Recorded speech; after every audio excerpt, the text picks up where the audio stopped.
I'm off the Warramai Nation. We're the Dates family of Newcastle. Born and bred here.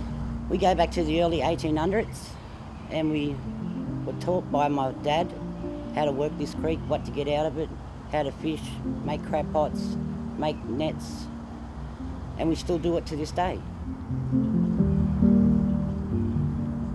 I think it was 1957, my dad begged the government for his citizen rights and he ended up getting that, and I think it was about 1959.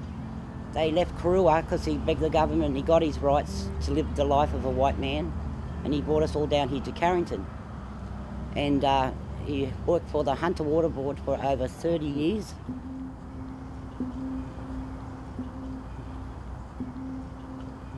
The stories can never be lost. They're always got to be handed down. Well, I was about 12 when my dad took me down near the Carrington Bridge, and he said to me, "Debbie, what's that big bird up there in the sky?" And I said, "It's a pelican." He said, "No, it ain't, Debbie. He's a spirit bird. He's a black fella." And I sort of laughed, thinking. And he said, "What colour is he?" I said, "He's black and white." And he said, "Yeah, well, look at him. He's gliding like a spirit, but when he lands, he's going to walk out that water and walk to me and you like a white man." And he did. Because I'm a pelican. We're going to work as one. A white man and black man as one.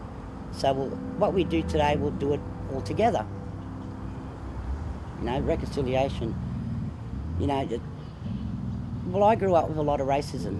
I wasn't allowed I was shops. I wasn't allowed to go to school much because I had very dark skin.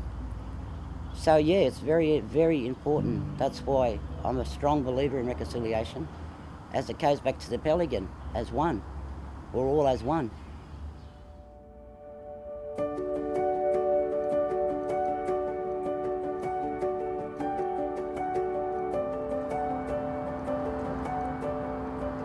I'm very proud and honoured, to be able to call myself Aboriginal, one of the longest standing cultures in the world. We have a rich history. To be able to share it and, be a part of National Reconciliation Week, spreading awareness and, celebrating the culture that actually comes with being Indigenous is, very proud and honoured to be able to do that and be a part of it. What we do at the personal level adds up. In Reconciliation Australia, in some of their documentation, they talk about it being a long and winding corrugated road. And we all have a part to play in help smoothing that out and to help pave the way for reconciliation. What we can do at Hunter Water, we're not a huge organisation, but we are influential. What I hope is that by us doing the right thing, it encourages other organisations to do the same. And it's not about rushing through the process, it's about getting it right and making an impact.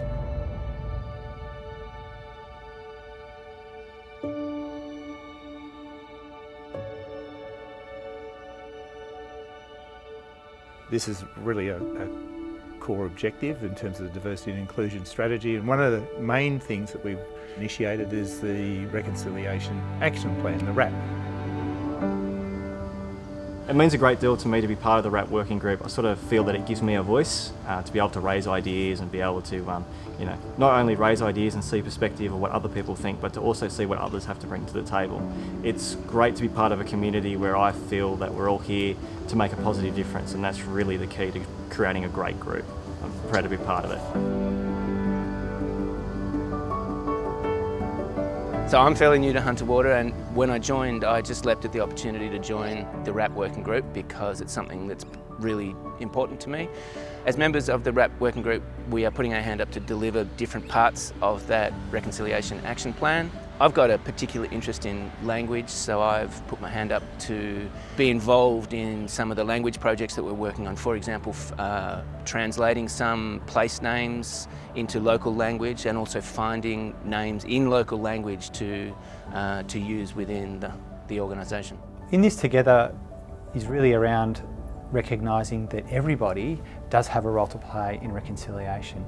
For me personally, it's worth I think about the fact reconciliation isn't an easy process, and at times it makes me feel uncomfortable thinking about the role I can play in reconciliation and understanding the history of modern Australia and what that has meant for many Aboriginal people. So that's not an easy conversation, but it's a necessary one. And I think for me in this together is recognising that we all do have a role to play, and it's important that we do come to this with an open heart and a willingness to have the conversation to ensure we have better understanding of each other.